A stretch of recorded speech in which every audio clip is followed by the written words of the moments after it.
Teman-teman semua, perkenalkan nama saya Cipta Indra Lestari Rahman.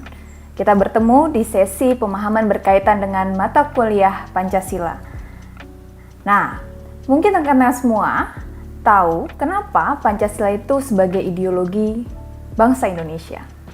Tetapi, bagaimana dengan landasan perkembangan nilai terkait dengan ilmu pengetahuan? Apakah ada keterkaitan dengan Pancasila?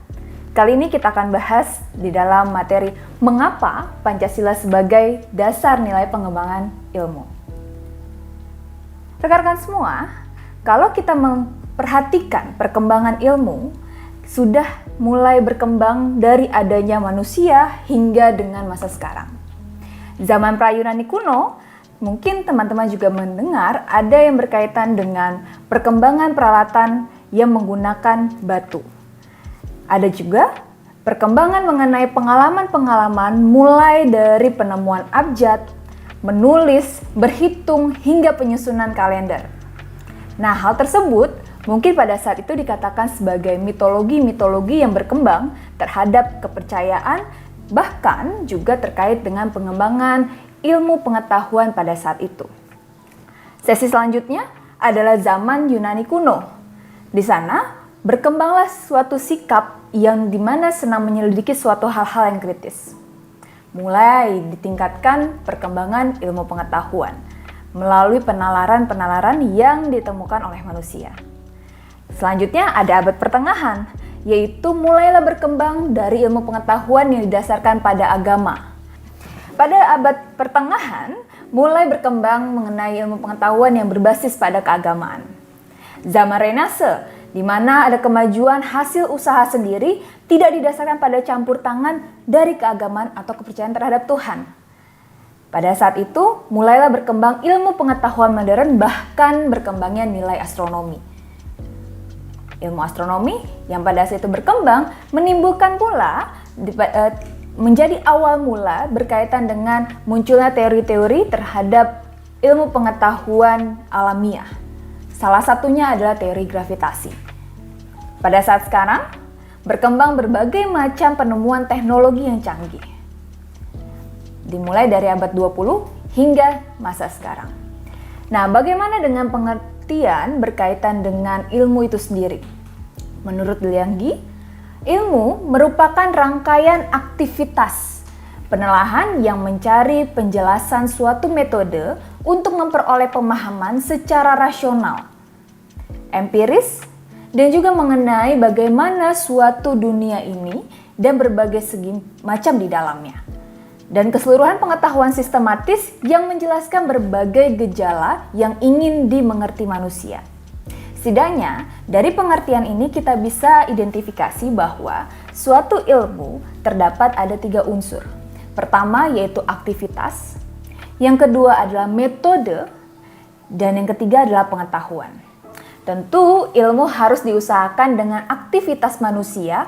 Aktivitas itu sendiri harus dilaksanakan dengan metode tertentu. Dan akhirnya aktivitas metodis tersebut mendatangkan pengetahuan yang sistematis. Nah, dari pengertian ilmu tersebut, berkembanglah pemahaman terhadap aspek-aspek yang mempengaruhi ilmu.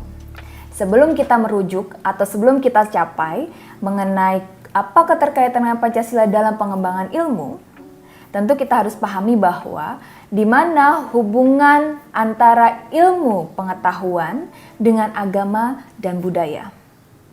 Ada 3 pendapat ahli atau 3 perspektif yang memperjelas mengenai keterkaitan tersebut. Yang pertama, iptek hubungan dengan agama dan budaya merupakan suatu hal yang gayut. Artinya apa? Yaitu dalam perkembangan ilmu pengetahuan, nilai budaya dan nilai agama itu menjadi dasar, menjadi pokok dalam hal pengembangan ilmu pengetahuan. Sehingga perkembangan ilmu pengetahuan yang dihasilkan lebih mendekatkan pada human religious. Yang kedua, ilmu pengetahuan antara agama dan budaya, ketiga-tiganya hal yang berbeda. Pengembangan ilmu pengetahuan tidak dipengaruhi oleh agama dan budaya. Apa yang terjadi ketika iptek lepas sama sekali dengan budaya dan agama? Teman-teman mungkin pasti juga akan tahu bahwa akan menimbulkan sekularisasi, di mana pengembangan iptek didasarkan pada logika manusia, pada logika manusia, dan tidak didasarkan pada nilai-nilai agama dan budaya. Yang ketiga, di mana iptek saling bergandengan antara agama dan budaya terhadap hal-hal tertentu.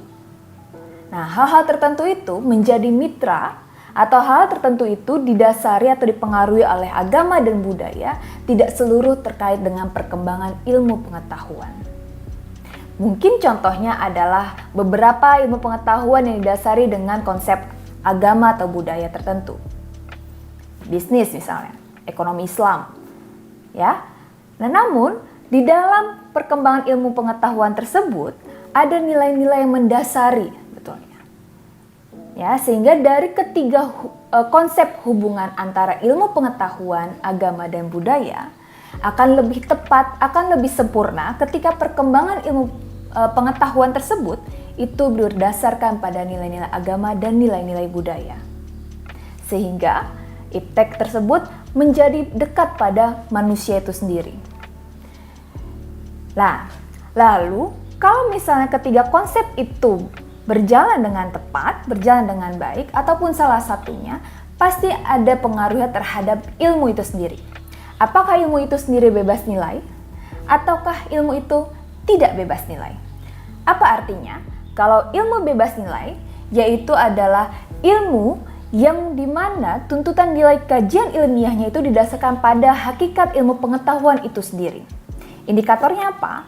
Yang pertama, ilmu harus bebas nilai dari pengandaian, yakni bebas dari pengaruh eksternal. Misalnya apa? Politik, ideologi, agama, budaya, dan unsur lainnya di dalam masyarakat. Sehingga berdiri sendiri terhadap ilmu pengetahuan itu. Yang kedua, perlu adanya kebebasan usaha ilmiah agar otonomi ilmu pengetahuan terjamin. Kebebasan itu menyangkut kemungkinan yang terjadi dari penentuan diri. Artinya apa? Berkaitan dengan pengembangan ilmu pengetahuan tersebut yang ditingkatkan konsep dasar dari ilmu pengetahuan itu. Yang ketiga, penelitian ilmiah tidak luput dari pertimbangan etis yang sering dituding menghambat kemajuan ilmu. Karena apa? Nilai etis di dalam suatu masyarakat itu sendiri pada dasarnya adalah universal, teman-teman. Sehingga tidak bisa dikaitkan dengan ilmu pengetahuan itu sendiri. Nah, hal-hal tersebut dikatakan sebagai ilmu bebas nilai. Lebih sederhananya adalah suatu ilmu yang tidak dipengaruhi terhadap konsep atau pemikiran dari luar ilmu pengetahuan itu sendiri.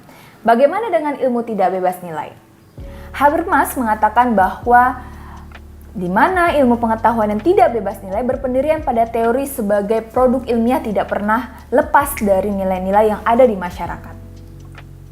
Di mana nilai-nilai tersebut tentu berkaitan dengan hal di ilmu pengetahuan itu lahir di mana, konsep manusia seperti apa, kondisi masyarakatnya seperti apa. Contohnya apa? Pengaruh-pengaruh perkembangan ilmu pengetahuan contohnya dipengaruhi oleh bagaimana konteks pekerjaan atau pengembangan ilmu itu berada. Yang kedua adalah konteks bahasa. Perbedaan manusia, perbedaan bahasa yang dimiliki oleh manusia di seluruh dunia ini menjadi dasar pula bagaimana penerimaan terhadap ilmu pengetahuan itu. Yang ketiga adalah otoritas. Terkait dengan kewenangan, kekuasaan yang berada di lingkup perkembangan ilmu pengetahuan itu sendiri. Sehingga ilmu pengetahuan tentu akan dipengaruhi atas dasar waktu dan masyarakat itu sendiri. Lalu bagaimana Pancasila dalam perkembangan ilmu pengetahuan? Pancasila dalam kehidupan bangsa tentu kita pahami bahwa sebagai nilai-nilai dasar yang hidup di masyarakat. Nilai-nilai dasar yang ada di masyarakat. Sehingga dinaikkan oleh para pendiri bangsa perumus Pancasila sebagai nilai ideologi falsafah bangsa Indonesia. Karena apa? Itu adalah nilai dasar masyarakat Indonesia. Nilai-nilai beragama, bermasyarakat, berbudaya, bersosial menjadi dasar perkembangan fungsi dan peran dari Pancasila itu sendiri. Apa saja perannya? sebagai jiwa bangsa, kepribadian bangsa, dasar negara, sumber dari segala sumber hukum, kemudian perjanjian luhur, hingga moral pembangunan dan pembangunan nasional sebagai pengamalan dari nilai Pancasila. Tentu di dalamnya berkaitan dengan pengembangan ilmu yang lahir di masyarakat atau di bangsa Indonesia.